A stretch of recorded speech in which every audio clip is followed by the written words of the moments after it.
Assalamualaikum warahmatullahi wabarakatuh. Perkenalkan, nama saya Putri Nur Fajrina dengan NIM 11124111146.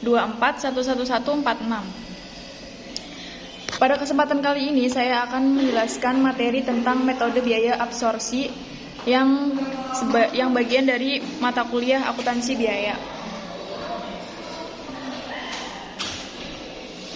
Yang pertama saya akan menjelaskan apa itu absorpsi costing. Absorpsi costing adalah metode perhitungan biaya produksi yang mencakup semua biaya yang terkait dengan pembuatan produk, baik biaya langsung maupun biaya tidak langsung. Biaya tidak langsung ini sering disebut sebagai biaya overhead produksi. Metode ini digunakan untuk menghitung harga pokok produksi dan membantu perusahaan dalam membuat keputusan terkait produksi dan penetapan harga jual produk. Selanjutnya ada kelebihan dan kekurangan absorpsi costing. Kelebihan, yang pertama menghasilkan biaya produk yang lebih akurat karena memasukkan semua biaya produksi. Yang kedua memungkinkan perusahaan untuk menentukan harga jual produk yang lebih tepat. Yang ketiga memungkinkan perusahaan untuk melakukan analisis profitabilitas produk yang lebih akurat. Kekurangannya yang pertama ada biaya produk dapat menjadi terlalu tinggi karena memasukkan biaya tetap yang tidak terkait langsung dengan produksi. Yang kedua, ada perusahaan harus memiliki sistem akuntansi yang baik untuk menghitung biaya produksi yang akurat. Selanjutnya ada komponen biaya dalam absorpsi costing. Ada yang pertama biaya bahan baku, biaya yang terkait dengan pembelian bahan baku yang dibutuhkan untuk menghasilkan barang atau jasa yang dihasilkan. Yang kedua ada biaya bahan penolong, yaitu biaya yang terkait dengan pembelian bahan yang digunakan dalam proses produksi selain bahan baku.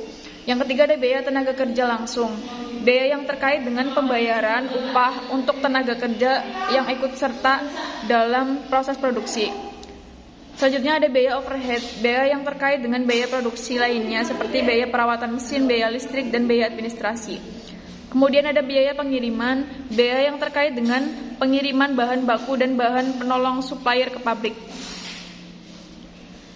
Kemudian ada biaya pemasaran dan promosi. Biaya pemasaran dan promosi adalah biaya yang terkait dengan kegiatan pemasaran dan promosi untuk meningkatkan penjualan. Selanjutnya ada biaya penyimpanan, yaitu biaya yang terkait dengan pemeliharaan persediaan bahan baku dan bahan penolong. Selanjutnya ada cara menghitung absorpsi costing, yaitu harga jual sama dengan biaya bahan baku ditambah biaya upah ditambah biaya tenaga kerja ditambah biaya overhead ditambah biaya produksi, biaya pemasaran ditambah biaya administrasi. Yang pertama hitung biaya langsung. Langkah pertama harus menghitung biaya langsung yang dapat dikaitkan secara langsung dengan iterfi tertentu yang diproduksi. Hitung biaya tidak langsung, kemudian harus menghitung biaya tidak langsung yang merupakan biaya yang dikeluarkan untuk operasi meskipun tidak langsung terkait dengan produksi atau penjualan produk. Hitung biaya total. Biaya total adalah jumlah biaya langsung dan biaya tidak langsung yang dikeluarkan untuk menghasilkan produk. Hitung harga pokok unit. Dapat menghitung harga pokok unit dengan membagi biaya total dengan jumlah unit yang dihasilkan. Hitung laba bersih. Setelah Anda menghitung harga pokok unit, Anda dapat menghitung laba bersih dengan mengurangi harga pokok unit dari harga jual produk. Selanjutnya ada contoh kasus. Contoh kasus misalkan perusahaan ABC yang memproduksi produk X dengan biaya sebagai berikut. Biaya bahan baku ada 500.000, biaya tenaga kerja 200.000, biaya overhead pabrik, biaya variabelnya 100.000, biaya tetapnya 150. Biaya produk sama dengan biaya bahan baku ditambah biaya tenaga kerja langsung ditambah biaya overhead pabrik. Sama dengan 500.000 ditambah 200.000 ditambah biaya overhead pabriknya 100.000 ditambah 150. Sama dengan 500.000 ditambah 200 ditambah 250, yaitu 950. Jadi biaya pabrik produk X dengan metode biaya absorpsi adalah 950.